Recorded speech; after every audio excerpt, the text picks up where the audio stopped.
Hello, my friends.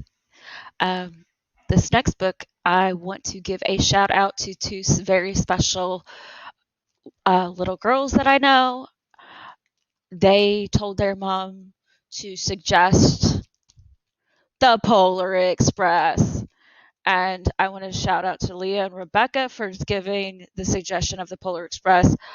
I was not thinking about this book when I asked my friends to ask their kids what was their favorite children's book, and that's one of the books they suggested along with a nice list. So, Leah and Rebecca, this is for you. Thank you so much for suggesting it.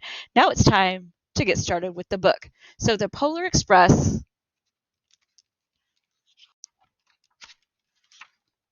written and illustrated by Chris Van Allsburg.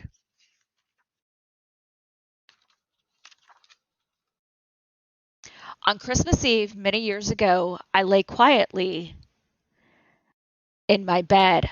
I did not rustle the sheets. I breathed slowly and silently. I was listening for a sound a friend had told me I'd never hear the ringing bells of Santa's sleigh. There is no Santa, my friend had insisted, but I knew he was wrong. Late that night, I did hear sounds, though not of ringing bells. From outside came the sounds of hissing steam and squeaking metal. I looked through my window and saw a train stand perfectly still in front of my house. And I'm going to hold up the picture. I want to hold up the book so you all can see these pictures.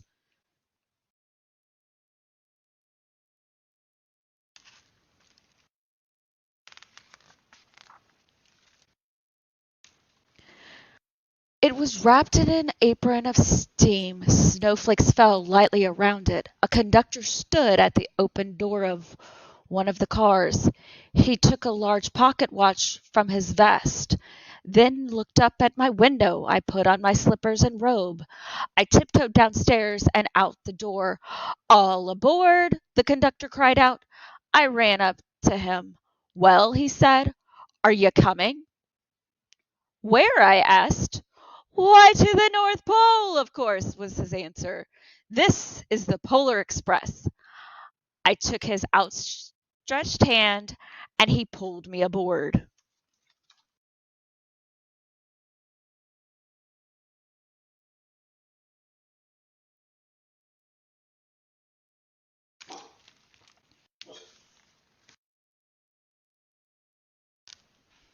The train was filled with other children, all in their pajamas and nightgowns.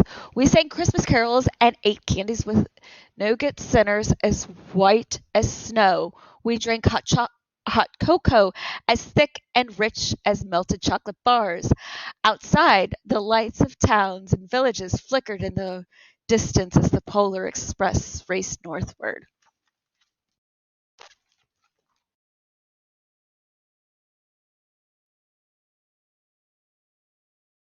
That looks like fun. I like hot chocolate. Do you like hot chocolate?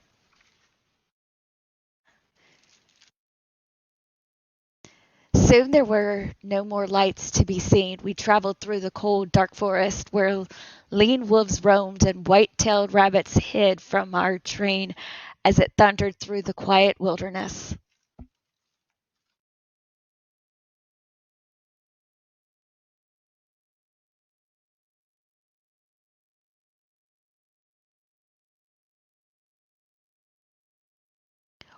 We climbed mountains so high it seemed as if we would scrape the moon, but the Polar Express never slowed down. Faster and faster we ran along, rolling over peaks and through valleys like a car on a roller coaster. Let's start with this side. Do you see the train way up here?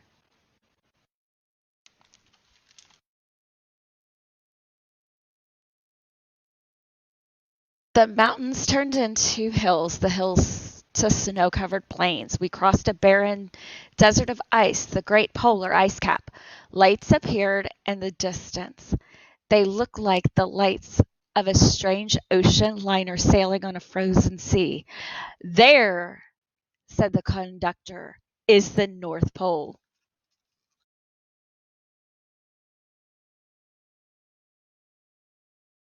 What do you think about that? Have you ever ridden a train?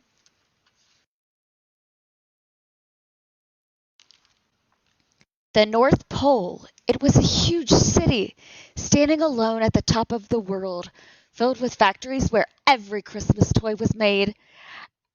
At first, we saw no elves. They are gathering at the center of the city, the conductor told us. That's where Santa will give the first gift of Christmas. Who receives the first gift of Christmas?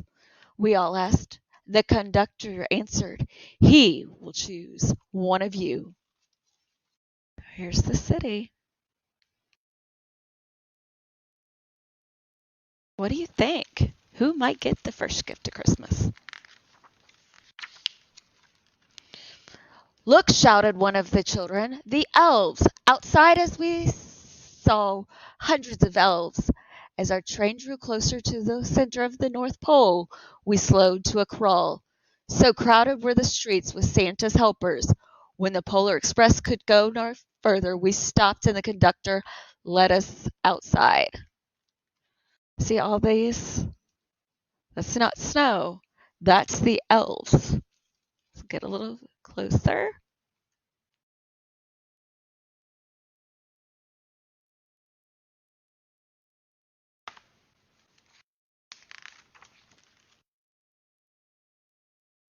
We pressed through the crowd to the edge of a large open circle. In front of us stood Santa's sleigh. The reindeer were excited.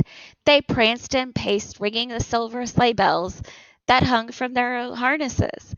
It was a magical sound, like nothing I'd ever heard. Across the circle, the elves moved apart, and Santa Claus appeared. The elves cheered wildly. He marched over to us and, pointing at me, said, "Let's have this fella here." He jumped into his sleigh. The conductor handed me up. I sat on Santa's knee, and he asked, "Now, what would you like for Christmas?" Oh, he's now been chosen. What do you think he could possibly want for Christmas?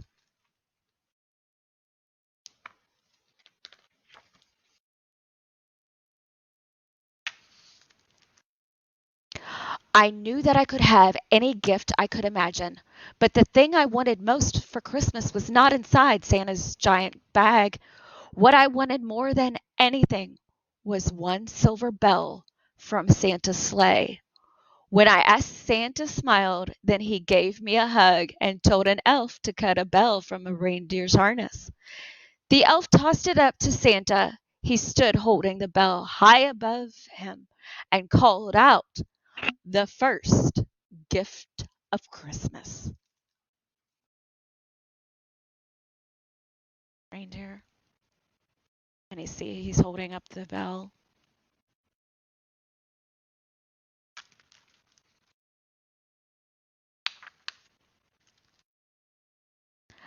A clock struck midnight as the elves roared their approval. Santa handed the bell to me, and I put it in my bathrobe pocket. The conductor helped me down from the sleigh. Santa shouted out the reindeers' names and cracked his whip. His team charged forward and climbed into the air. Santa circled once above us, then disappeared into the cold, dark, polar night.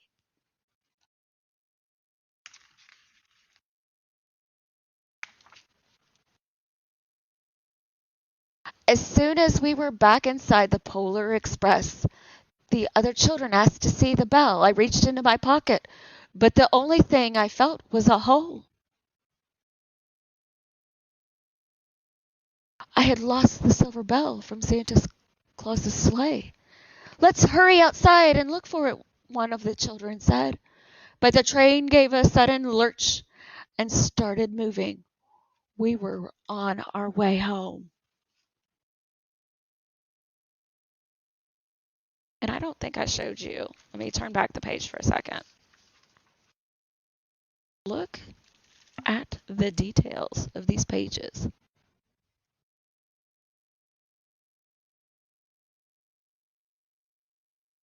Do we have that page to look at? And that page to look at. I want to make sure you all see these pictures. And just the illustrations in this book is wonderful.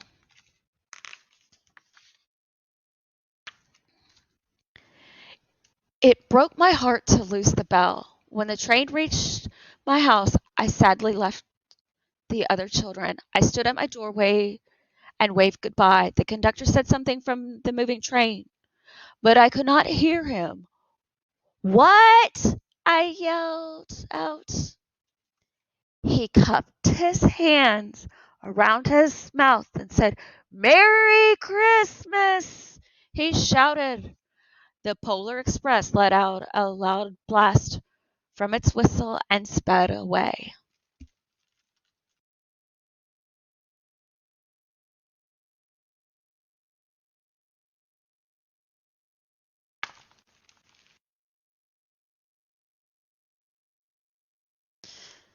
On Christmas morning, my little sister Sarah and I opened our presents. When it looked as if everything had been unwrapped, Sarah found one last small box behind the tree. It had my name on it. Inside, there was the silver bell. There was a note. Found this on the seat of my sleigh. Fix that hole in your pocket. Signed, Mr. C. I shook the bell. It made the most beautiful sound my sister and I had ever heard. But my mother said, "Oh, that's too bad." "Yes," said my father, "it's broken." When I'd shaken the bell, my parents had not heard a sound.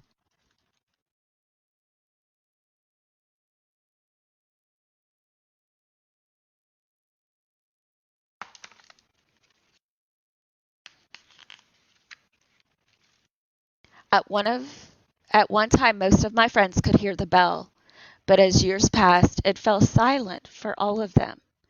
Even Sarah found one Christmas that she could no longer hear its sweet sound. Though I've grown old, the bell still rings for me as it does for all who truly believe.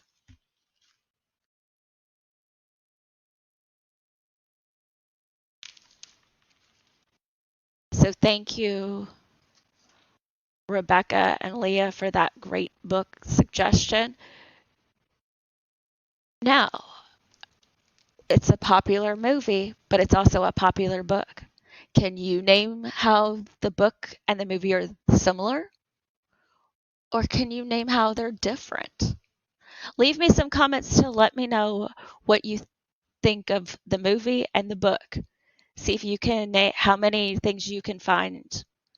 And I hope you enjoyed the story. Merry Christmas. Bye, everyone.